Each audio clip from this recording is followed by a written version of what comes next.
കഥ അച്ഛൻ എന്ന സ്വപ്നം ഭാഗം 20 രചന ശാലിനി എ. ഒരു പാവം കുട്ടിയെ വേദനിപ്പിച്ചപ്പോൾ നിനക്ക് സമാധാനമായല്ലോ. ഇനി വല്ലാണ്ട് ഇവിടെ നിന്ന് തിരിയണ്ട. ഇപ്പോൾ തന്നെ സമയം 9 ഇനിയും താമസിച്ചാൽ കോളേജിൽ നിന്നും വിളി വരും. അതും പറഞ്ഞുകൊണ്ട് സത്യപ്രതാപൻ തിരിഞ്ഞു നടന്നു. പിറകെ ദുഃഖഭാരവുമായി മഹാദേവനും. കോളേജിലെത്തുമ്പോൾ എല്ലാവരും മഹാദേവനെ കാത്തു നിൽക്കുകയാണ്. ബാൻഡ് സെറ്റിന്റെ അകമ്പടിയോടെ തരുണിമണികളുടെ പുഷ്പവൃഷ്ടിയോടെ മഹാദേവനെ സ്റ്റേജിലേക്ക് ആനയിച്ചു. കൃത്യം 9 മണിക്ക് തന്നെ മഹാദേവൻ ഉദ്ഘാടന കർമ്മം നിർവഹിച്ചു. പിന്നെ പെൺകുട്ടികളുടെ മനസ്സിലിടം പിടിക്കുന്ന രീതിയിൽ ഭംഗിയായ ഒരു പ്രസംഗവും കാച്ചി. അതിന് മറുപടിയായി വലിയൊരു കരഘോഷമായിരുന്നു ഓഡിയൻസിൽ നിന്നും കിട്ടിയത്. കോളേജ് പ്രിൻസിപ്പാളും പൂർവ്വ വിദ്യാർത്ഥി സംഘടനയുടെ പ്രസിഡന്റും മഹാദേവനെ അഭിനന്ദിച്ചുകൊണ്ട് പ്രസംഗിച്ചു. ഈ കോളേജിൽ ഏറ്റവും നന്നായി പാടുന്ന കുട്ടിയുടെ പാട്ടൊന്ന് കേട്ടാൽ കൊള്ളാമെന്ന് മഹാദേവൻ പ്രിൻസിപ്പാളിന്റെ അടുത്ത് ആവശ്യപ്പെട്ടു. അതോടെ പ്രിൻസിപ്പാൾ എഴുന്നേറ്റ് മൈക്കിന് മുൻപിൽ ചെന്ന് നിന്നു. അടുത്തതായി ഈ വേദിയിൽ ഒരു പാട്ട് പാടുന്നതിനായി ഫസ്റ്റ് ഇയർ വിദ്യാർത്ഥിനി യാമിനിയെ സന്തോഷപൂർവ്വം ഞാൻ ഈ വേദിയിലേക്ക് ക്ഷണിക്കുന്നു. Yamini, please come on the stage.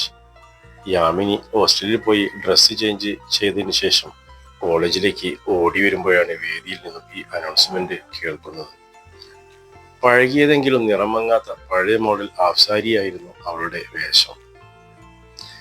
Announcement കേട്ട് എന്ത് ചെയ്യണമെന്നറിയാതെ അവൾ പകച്ചു നിന്നു. Yamini, please come on the stage. Principal ഒരിക്കൽ കൂടി വിളിച്ചു പറഞ്ഞു. അവൾ പതിയെ സ്റ്റേജിന് നേർക്ക് നടന്നു. ഇരുഭാഗത്തും നിറഞ്ഞിരിക്കുന്ന വിദ്യാർത്ഥികൾക്കിടയിലൂടെ നടന്നു വരുന്ന യാമിനിയെ കണ്ട് മഹാദേവന്റെ നെഞ്ചൊന്ന് പിടച്ചു. ഇതാണോ എപ്പോഴും രേണു പറയുന്ന അവളുടെ പ്രിയപ്പെട്ട യാമിനി? സ്റ്റേജിലേക്ക് കയറി വന്നതും അവൾ ആദ്യം പ്രിൻസിപ്പാളിനെ വണങ്ങി. പിന്നെ വേദിയിലിരിക്കുന്ന വിശിഷ്ട വ്യക്തികളുടെ നേർക്ക് കൈകൂപ്പി. അതിനുശേഷം ഓഡിയൻസിലിരിക്കുന്ന തന്റെ സഹപാഠികൾക്ക് നേരെ കൈകൂപ്പി. ഏത് പാട്ട് പാടണമെന്നറിയാതെ അവളൊരു നിമിഷം നിന്നു. എല്ലാവർക്കും എൻ്റെ നമസ്കാരം. എൻ്റെ പേര് യാമിനി. വേദിയിലെ വിശിഷ്ട വ്യക്തികൾക്ക് മുൻപിൽ ഒരു പാട്ട് പാടേണ്ടി വരുമെന്ന് ഞാൻ സ്വപ്നത്തിൽ പോലും കരുതിയതില്ല. അങ്ങനെയൊരു സൂചന ഉണ്ടായിരുന്നുവെങ്കിൽ ഞാൻ ഏതെങ്കിലും ഒരു പാട്ട് പ്രിപ്പയർ ചെയ്യുമായിരുന്നു. ഇനിയിപ്പോൾ തയ്യാറെടുപ്പൊന്നുമില്ലാതെ പാടാൻ പറ്റിയ ഒരു പാട്ടേ എൻ്റെ മനസ്സിലുള്ളൂ. അത് പ്രണയവർണ്ണങ്ങൾ എന്ന സിനിമയിലെ ഗാനമാണ്. അതിലെ വരികൾ എഴുതിയിരിക്കുന്നത് സച്ചിദാനന്ദൻ പുഴങ്കരയാണ്. ഈണം കൊടുത്തിരിക്കുന്നത് വിദ്യാസാഗർ മാഷും. സുജാത മേമിന്റെ സ്വരമാതിരിയിൽ വിടർന്ന ആ ഗാനം ഞാൻ നിങ്ങൾക്ക് മുൻപിൽ ആലപിക്കട്ടെ. എൻ്റെ സ്വരത്തിൽ തെറ്റുകൾ ഉണ്ടെങ്കിൽ ക്ഷമിക്കണമെന്ന് അപേക്ഷയോടെ. വരമഞ്ഞളാടിയ രാവിന്റെ മാറിൽ ഒരു മഞ്ഞു തുള്ളി ഉറങ്ങി, നിമിനേരമെന്തിനോ തേങ്ങി നിലാവിൻ വിരഹമെന്നാലും മഴങ്ങി, പുലരിതൻ ചുംബന കുങ്കുമമെല്ലെ ഹൃദുനന്ദിനിയാക്കി അവളെ പനനീർമലരാക്കി. പരമഞ്ഞളാടിയ രാവിന്റെ മറവിൽ ഒരു മഞ്ഞു തുള്ളിയുറങ്ങി, കിളി വന്നു കൊഞ്ചിയ ജാലകവാതിൽ കളിയായി ചാരിയതാരേ, മുടിയിഴ കോതിയ കാറ്റിൻ മൊഴിയിൽ മധുവായി മാറിയതാരേ, അവളുടെ മിഴിയിൽ കരിമഷിയാലെ കനവുകൾ എഴുതിയതാരേ, നിലവുകൾ എഴുതിയ അവളെ തരളിതിരിയാക്കിയതാരേ.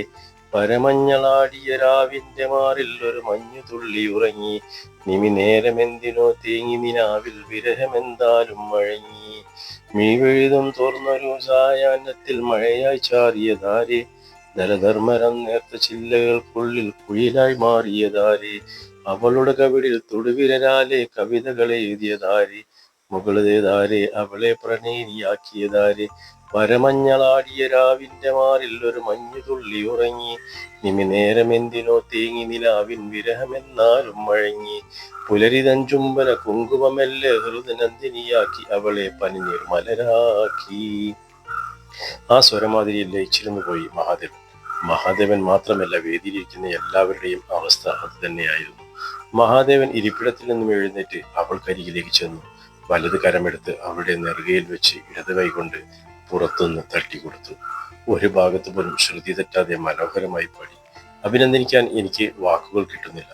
അത്രമേൽ മനസ്സിൽ ആനന്ദം നിറച്ച ശബ്ദമാധുര്യം. ഒരുപാട് ഉയരങ്ങളിൽ എത്തിപ്പെടാൻ കഴിയട്ടെ. തലയിൽ കൈവച്ച് അനുഗ്രഹിക്കുമ്പോൾ കാലം അവൾക്ക് കരുതി വെച്ച വിധി എന്തെന്ന് ആ നിമിഷം രണ്ടുപേർക്കും അറിയില്ലായിരുന്നു. മഹാദേവൻ അനുഗ്രഹിച്ച സമയത്ത് തന്നെ യാമിനി അയാളുടെ കാൽ തൊട്ട് വന്ദിച്ചിരുന്നു. വേദിയിൽ നിന്നും യാമിനി ഇറങ്ങിയതിന്റെ തൊട്ടു പിന്നാലെ തന്നെ മഹാദേവനും ഇറങ്ങി. അവർ വരുന്ന വഴിയിൽ സത്യപ്രതാപൻ നിന്നിരുന്നു, കൂടെ രേണുകയും. രണ്ടുപേരും എന്തൊക്കെയോ പറഞ്ഞ് പൊട്ടിച്ചിരിക്കുന്നത് ശ്രദ്ധിച്ചുകൊണ്ടാണ് മഹാദേവൻ അവർക്ക് അരികിലേക്ക് നടന്നത്. മഹാദേവനെ കണ്ട മാത്രയിൽ അവരിരുവരിലുമുണ്ടായ ഭാവവ്യത്യാസവും അവനിൽ എന്തൊക്കെയോ സംശയങ്ങൾ നിറച്ചു. ഏട്ടാ! രേണുക ഓടി വന്ന് മഹാദേവന്റെ നെഞ്ചിലേക്ക് ചാരി. ആ സമയം ചുറ്റിലും നോക്കി നിൽക്കുന്നവരുടെ എല്ലാം ഉള്ളിൽ ഒരുതരം അസൂയ ഉടലെടുത്തിരുന്നു. ഏട്ടാ, എങ്ങനെയുണ്ടായിരുന്നു എൻ്റെ യാമിയുടെ പാട്ട്? നന്നായിരുന്നു, അയാൾ ചുണ്ടിലൊരു നെറുപുഞ്ചിരിയോടെ പറഞ്ഞു. ഞാൻ ഒത്തിരി പറയാറുണ്ടെങ്കിലും ഏട്ടൻ ഇവളെ ആദ്യമായി കാണുകയല്ലേ? രേണുകയുടെ ചോദ്യം കേട്ടതും സത്യപ്രതാപൻ പൊട്ടിച്ചിരിച്ചു. ആര് പറഞ്ഞു ആദ്യമായി കാണുകയാണെന്ന്? കുറച്ചു നേരത്തെ നടുറോഡിൽ വെച്ചായിരുന്നു ഫസ്റ്റ് മീറ്റ്. അതെപ്പോ? ചിരിച്ചുകൊണ്ട് സത്യപ്രതാപൻ കുറച്ചു നേരത്തെ ഉണ്ടായ സംഭവം രേണുകയോട് വിവരിച്ചു. എന്നാൽ ഞാൻ ഇവളെ മാസങ്ങൾക്ക് മുൻപേ കണ്ടിരുന്നു എന്ന് മഹാദേവൻ ആ നിമിഷം മനസ്സിൽ പറഞ്ഞു. സത്യപ്രതാപനും രേണുകയും ചേർന്ന് തമാശകൾ പറയുന്നുണ്ടെങ്കിലും യാമിനി അതിലൊന്നും ശ്രദ്ധിക്കാതെ അങ്ങനെ നിന്നു. മഹാദേവന്റെ മിഴികളാണെങ്കിൽ അവളുടെ മുഖത്തു നിന്നും മാറിയതുമില്ല. രേണുകയോടും യാമിനിയോടും യാത്ര പറഞ്ഞ് തിരിച്ചു മടങ്ങുമ്പോൾ ഡ്രൈവ് ചെയ്യുന്ന സത്യപ്രതാപന്റെ ചുണ്ടിൽ ഒരു കുസൃതിച്ചിരി ഉണ്ടായിരുന്നു. നീ കുറെ നേരമായല്ലോ എന്നെ നോക്കി ചിരിക്കാൻ തുടങ്ങിയിട്ട്, എന്താ കാര്യം? മഹാദേവൻ അങ്ങനെ ചോദിച്ചതും സത്യപ്രതാപന്റെ ചുണ്ടിൽ പാട്ടിന്റെ വരികൾ സ്ഥാനം പിടിച്ചു. വരമഞ്ഞളാടിയ രാവിന്റെ മാറിൽ ഒരു മഞ്ഞു വിരഹമെന്നാലും വഴങ്ങി. അത്രയും പാടിക്കൊണ്ട് സത്യപ്രതാപൻ പൊട്ടിച്ചിരിച്ചു. എന്നിട്ട് വീണ്ടും തുടർന്നു. കിളി വന്ന് കൊഞ്ചിയ ജാലകവാതിൽ മലർക്കെ തുറന്നിട്ടതാര്? വീണ്ടും ചിരി തന്നെ. മുടിയെ കോതിയ കാറ്റിൻ മൊഴിയിൽ പ്രണയമതു വിതറിയതാരേ? ഹഹഹ. പോടാ, നല്ല വരികൾ കൊണ്ടുപോയി കുളമാക്കല്ലേ.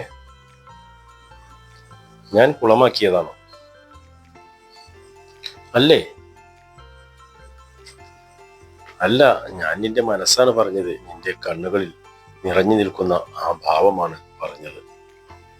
എന്തു ഭാവം? കപടദേശത്തിൽ മഹാദേവൻ മുഖം തിരിച്ചു. നിന്റെ അശ്രദ്ധ മൂലം ചെളി തെറിപ്പിച്ചവളെ ഇന്ന് നീ ആദ്യമായിട്ടല്ല കാണുന്നതെന്ന് ഞാൻ പറഞ്ഞാൽ നീ അത് നിഷേധിക്കുമോ? സത്യപ്രതാപന്റെ ചോദ്യത്തിന് മഹാദേവന് മറുപടി പറഞ്ഞില്ല. പറയടാ, നിനക്കെന്താ മറുപടിയില്ലേ? ചെളിവെള്ളം തെറിച്ച് റോഡിൽ നിൽക്കുന്നവളെ സൈഡ് മിററിലൂടെ ഞാൻ നിനക്ക് കാണിച്ചു തരുമ്പോൾ നിന്റെ മുഖത്തുണ്ടായിരുന്ന ഭാവം എന്തായിരുന്നു എന്ന് ഞാൻ പറഞ്ഞു തരട്ടെ? മഹാദേവൻ ആശ്ചര്യത്തോടെ സത്യപ്രതാപനെ നോക്കി.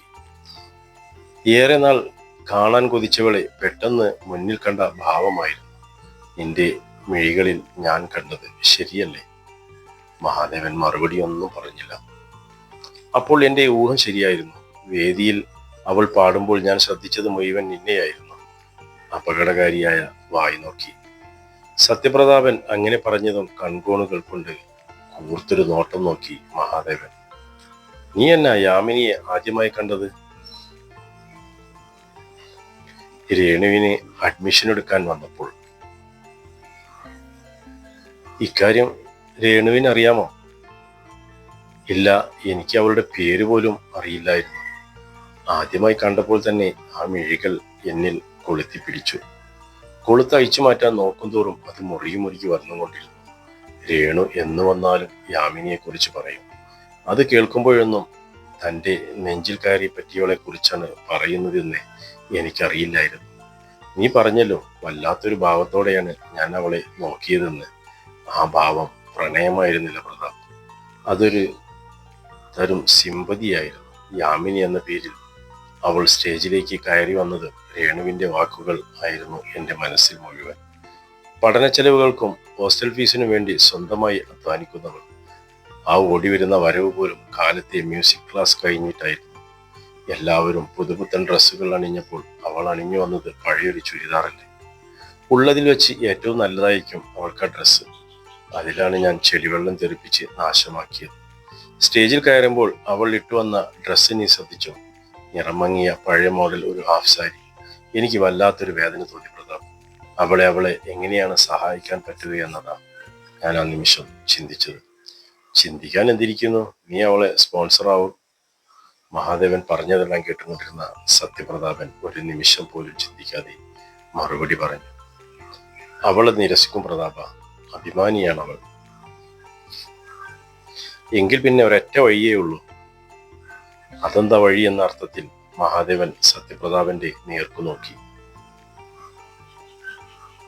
നീ അവളെ അങ്ങ് കല്യാണം കഴിക്കുക. അതോടെ അവളുടെ പ്രശ്നങ്ങളെല്ലാം തീരും. പിന്നീട് നിങ്ങളുടെ പ്രശ്നങ്ങൾ ആരംഭിക്കും. മഹാദേവൻ ദേഷ്യത്തോടെ നോക്കിയതും സത്യപ്രതാപൻ ഒന്ന് പുഞ്ചിരിച്ചു. കല്യാണം കഴിഞ്ഞാൽ പിന്നെ ഇണക്കവും പിണക്കവുമായി പ്രശ്നങ്ങൾ തുടങ്ങുകയല്ലേ? ഞാൻ അതാണ് ചിന്തിച്ചത്. അല്ലാതെ നീ കണ്ണുരുട്ടി കാണിക്കാൻ മാത്രം ഞാൻ വേറെ ഒന്നും ചിന്തിച്ചിട്ടില്ല. സത്യപ്രതാപൻ അങ്ങനെ പറഞ്ഞതും മഹാദേവന്റെ മുഖത്ത് പുഞ്ചിരി നിറഞ്ഞു. ദിവസങ്ങൾ പിന്നെയും കടന്നുപോയി. പലപ്പോഴും യാമിനിയെ ഒന്ന് കാണാൻ വേണ്ടി മഹാദേവൻ രേണുകയുടെ കോളേജിൽ വരാറുണ്ട്. പല നാളായുള്ള വരവ് കൊണ്ട് ചെറിയൊരു സൗഹൃദം മഹാദേവനും യാമിനിയും തമ്മിൽ ഉടലെടുത്തിരുന്നു. അവസാന വർഷമായതും പഠന ചെലവുകൾക്ക് ഒത്തിരി പണം കണ്ടെത്താനുണ്ടായതായ വന്ന യാമിനിക്ക് കിട്ടുന്ന വരുമാനം ഒന്നിനും തികയാത്ത അവസ്ഥ. എന്തു ചെയ്യണമെന്നറിയാതെ അവൾ പകച്ചു നിന്ന സമയത്താണ് രേണു അവൾക്ക് മുന്നിൽ ഒരു ഓഫർ വയ്ക്കുന്നത്. മഹാദേവന്റെ ഗാനമേള ട്രൂപ്പിൽ പാടാൻ പോകുക എന്നതായിരുന്നു ആ ഓഫർ. നിന്റെ ഏട്ടൻ അദ്ദേഹത്തിന്റെ ട്രൂപ്പിൽ പാടാൻ എന്നെ എടുക്കുമോ? യാമിനിക്ക് സംശയമായിരുന്നു. നീ ടെൻഷനാവണ്ട, ഞാൻ ഇന്ന് തന്നെ ഏട്ടനോട് ചോദിച്ചു വിവരം പറയാം. സമ്മതിക്കുകയാണെങ്കിൽ നീ തനിയെ പോകണ്ട, കൂട്ടിന് ഞാനും വരാം.